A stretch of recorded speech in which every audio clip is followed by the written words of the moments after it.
नमस्कार दोस्तों, स्वागत है आप सभी का हमारे YouTube चैनल पे। और आज हम एक बहुत ही इम्पॉर्टेंट और बहुत ही बेसिक चैप्टर पे एक क्वेश्चन डिस्कशन करने वाले हैं जिसका नाम है पार्टनरशिप। तो पहले आप लोगों को दोस्तों पता होना चाहिए कि हम पार्टनरशिप के क्वेश्चंस को अटेम्प्ट कैसे कर सकते हैं। बेसिकली अगर आपको पार्टनरशिप के क्वेश्चन को अटेम्प्ट करना है तो आपको थोड़ा सा आइडिया रेशियो का होना चाहिए, क्योंकि पार्टनरशिप में एक सिंगल कॉन्सेप्ट पे बेस्ड क्वेश्चन होता है। बट ऐसा नहीं है कि वो बहुत आसान क्वेश्चन ही आपसे पूछ सकता है, कभी आपसे हो सकता है कि थोड़ा ट्रिकी क्वेश्चन पूछ दे, जैसा कि अभी आपको इस स्लाइड पे दिख रहा है। तो हम लोग पहले थोड़ा सा डिस्कशन करते हैं किस पे, पार्टनरशिप के लॉजिक पे। उसके बाद हम इस क्वेश्चन को जो आपकी स्क्रीन पे लिखा है, बहुत शानदार क्वेश्चन है, इसको हम सॉल्व करेंगे after discussion of partnership basics. ठीक है, तो अभी नेक्स्ट स्लाइड पे जाते हैं। यहाँ पे हम लोग पार्टनरशिप चैप्टर का थोड़ा सा बेसिक समझते हैं कि पार्टनरशिप क्या होता है। पार्टनरशिप बेसिकली यूज़ कहाँ पे होता है, जहाँ पे दो या दो से ज़्यादा लोग मिलके किसी बिजनेस को रन कर रहे हैं, तो वहाँ पे बिजनेस के एंड में जाके कुछ प्रॉफिट हो जाता है। तो हमको ये देखना होता है कि जो भी वहाँ पे बिजनेस पार्टनर्स हैं वो उस प्रॉफिट को कैसे आपस में शेयर करेंगे। बेसिकली लेट्स से कि अगर एक बिजनेस पार्टनर ए है और उसने बिजनेस में इन्वेस्ट करा है 10,000 रुपीज़, ठीक है। एक बिजनेस पार्टनर बी है, उसने बिजनेस में इन्वेस्ट करा है 15,000 रुपीज़। तो ऐसा तो नहीं होगा कि जब भी बिजनेस एंड होगा तो दोनों को सेम प्रॉफिट डिस्ट्रीब्यूट हो जाएगा। ऑफ कोर्स जिसका इन्वेस्टमेंट ज़्यादा है उसको प्रॉफिट ज़्यादा मिलेगा, जिसका इन्वेस्टमेंट कम है उसको प्रॉफिट कम मिलेगा। तो अभी हमें क्या लेके चलना है, एक तो जो भी प्रॉफिट डिपेंडेंट होता है, प्रॉफिट एक तो किस पे डिपेंड करेगा, उनके शेयर्स पे या उनके इन्वेस्टमेंट पे, कि कितना वो बिजनेस के सेटअप में खर्च कर रहे हैं। सेकंड, एक बहुत इंपॉर्टेंट जिस पे कि प्रॉफिट डिपेंड करेगा, वो क्या होगा आपका, वो होगा आपका टाइम पीरियड। लेट्स से जिसने 10,000 रुपीज़ इन्वेस्ट करा है बिजनेस में, वो बिजनेस में इन्वेस्टमेंट करता है फॉर ओनली 1 ईयर। बट जिसने 15,000 इन्वेस्ट करा है वो बिजनेस में इन्वेस्ट करता है फॉर ओनली 4 मंथ्स। ठीक है, तो अभी आप देख रहे हो कि इसका इन्वेस्टमेंट ज़्यादा है बट इसका टाइम पीरियड कम है, इसका इन्वेस्टमेंट कम है बट टाइम पीरियड ज़्यादा है।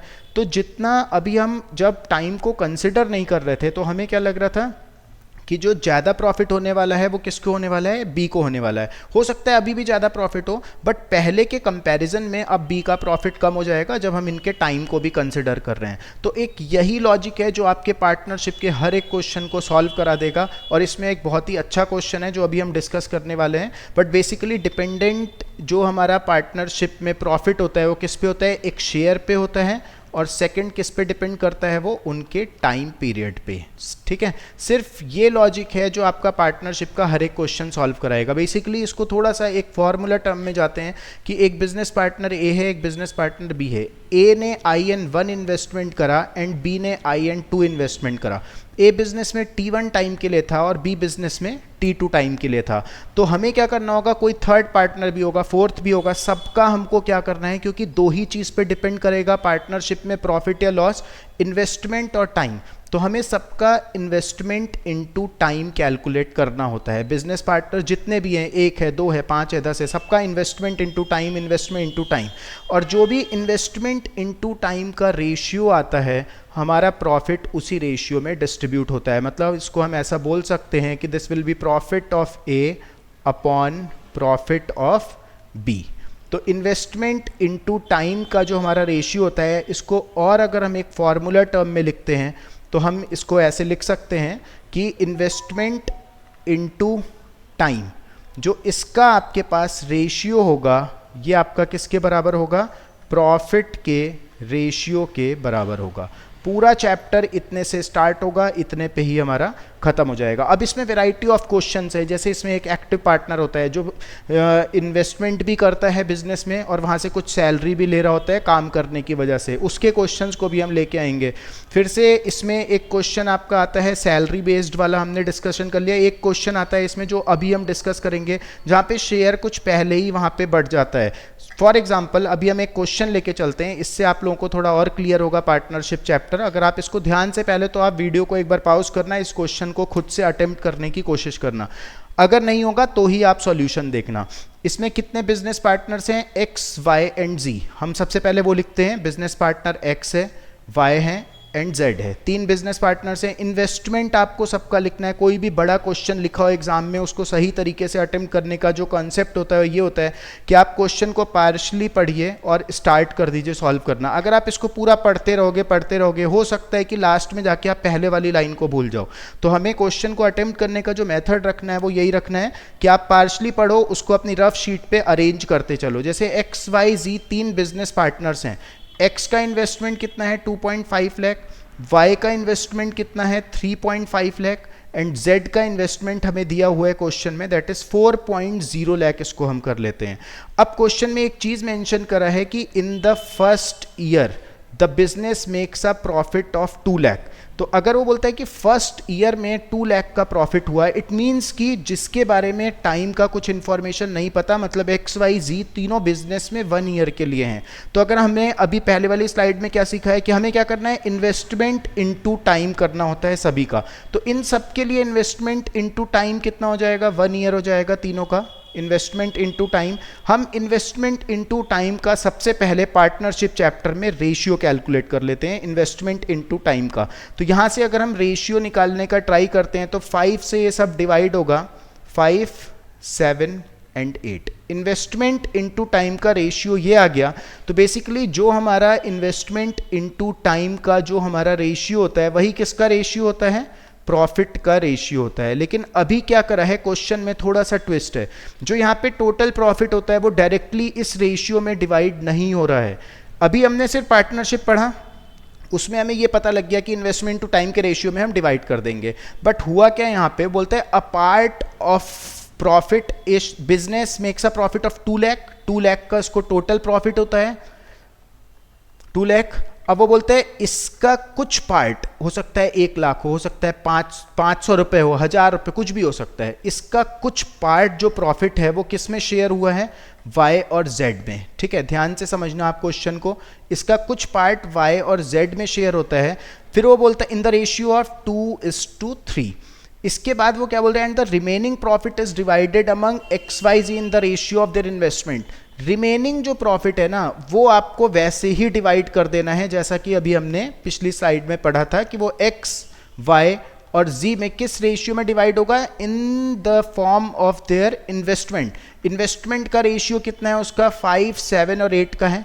तो rest profit will be divided in the ratio of 5:7:8। ठीक है, तो क्वेश्चन में थोड़ा सा देखो ट्विस्ट क्या आया कि दो, मतलब फाइनली जो आपके पास यहाँ पे 2 लाख रुपए हैं, ये 2 लाख रुपए आपको पहले कुछ पार्ट डिवाइड कर देना है एक्स और जेड में, फिर कुछ पार्ट डिवाइड करना है एक्स वाई और जी में। फाइनली जो आपका 2 लाख रुपए है ना वो इस तरह से इन सब में डिवाइड हो जाएगा। ठीक है, तो अगर आप y को देखते हो तो y को 2 बार पैसा मिलेगा, z को देखते हो z को 2 बार पैसा मिलेगा, x को आपको 1 बार पैसा मिलेगा। ठीक है, तो अब हमें थोड़ा सा रेशियो का कॉन्सेप्ट पे जाना है कि अगर आप रेशियो के थ्रू जाते हो, 2 अलग अलग रेशियो डायरेक्टली कभी भी कंबाइन नहीं हो सकता। इसमें क्या लॉजिक रहता है हमारा कि फर्स्ट वाला रेशियो अगर आप ध्यान से देखते हो तो बिल्कुल अलग रेशियो है, ये रेशियो बिल्कुल अलग है, इसका रेशियो इस रेशियो से कोई मतलब नहीं है, दोनों रेशियो बिल्कुल अलग है। सेकंड वाला रेशियो भी बिल्कुल अलग है, फर्स्ट से उसका कोई रिलेशन नहीं है। मतलब जब हमारे पास रेशियो अलग होता है, इसको सबसे ईजी वे में करने का जो मेथड है, आप ये मान के चलो कि इसके पास 2x अमाउंट आया, इसके पास 3x अमाउंट आया। ठीक है, अब जैसे ही आपका रेशियो चेंज हो गया, आपको आगे का वेरिएबल भी चेंज कर देना है। इस चीज को आप हमेशा याद रखना। सेम रेशियो में हम सेम वेरिएबल लेके चलते हैं, जैसे ही हमारा रेशियो चेंज होता है हमें वेरिएबल तुरंत चेंज करके दूसरा वेरिएबल लगाना पड़ता है।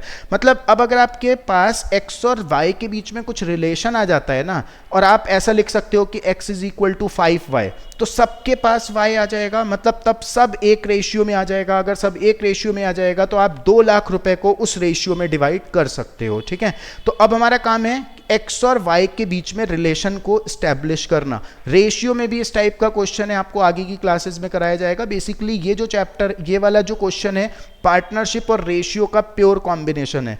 यहाँ पे अब हम देखते हैं एक इंफॉर्मेशन बहुत इंपॉर्टेंट, जिसके थ्रू आप फर्स्ट और सेकंड रेशियो को आपस में रिलेट कर सकते हो। इसके थ्रू क्या बोलता है, the amount that z receives is 4 times the amount that y receives. ठीक है, तो z के पास जो अमाउंट आ रहा है आप पहले वो कैलकुलेट करो कितना आ रहा है। z के पास 3x यहां से आता है, ठीक है, और z के पास 8y यहाँ से आता है। जो ये वाला अमाउंट है this will B 4 times the amount that x receives. x के पास कितना आ रहा है, सिर्फ यहाँ से आ रहा है, तो x के पास 4 टाइम्स ऑफ 5y, x के अमाउंट को हमने कर दिया 4 टाइम। ये अमाउंट किसका था, z का था, ये अमाउंट किसका है, x का है, तो x का अमाउंट 4 टाइम्स होना चाहिए z का। यहां से आपके पास रेशियो जनरेट हो जाएगा x और y के बीच में। अगर हम यहां पे देखते हैं तो 8y की जो वैल्यू होगी ये बन जाएगा, सॉरी 3x को हमें यहीं रखना है, 3x की जो वैल्यू होगी ये बन जाएगा 20y माइनस 8y, तो will get 3x is equal to 12y, ठीक है, and x is equal to 4y। बहुत अच्छा रिलेशन यहाँ पे आया x और y के बीच में, x is equal to 4y। अब जैसे ही आप यहाँ पे x is equal to 4y डालते हो तो आपका जो फर्स्ट वाला आ जाएगा, जो y को मिला होगा x के पास, वो कितना हो जाएगा, x की जगह आपको क्या डालना है, 4y डाल देना है, तो यहाँ पे कितना हो जाएगा 8y, ये कितना हो जाएगा 12y, ये आपका देखो 5y रहेगा, ये 7y रहेगा, ये 8y रहेगा। चीज़ें आई गेस आप लोगों को क्लियर हो रहा होगा कि जैसे ही सेम रेशियो बना 2 लाख रुपए को, अब जैसे ही सेम रेशियो बना आप उसको इसी रेशियो में डिस्ट्रीब्यूट कर देते हो। मतलब अगर आपके पास सेम वेरिएबल बन चुका है, इट मीन्स कि वो जो सारे नंबर्स थे जो आपने यहाँ पे ऊपर लिखा था ये सब आपका सेम रेशियो में आ चुका है। मीन्स जो 2 लाख रुपए है वो कैसे डिवाइड हो जाएगा हमारा, 8, 12, 5, 7 एंड 8 के रेशियो में डिवाइड हो जाएगा। तो हमारी लास्ट कैलकुलेशन एक वही बचती है कि 2 लाख डिवाइडेड बाई रेशियो का सम, क्योंकि ये जो पूरा पैसा है ये इनके टोटल से डिवाइड होगा।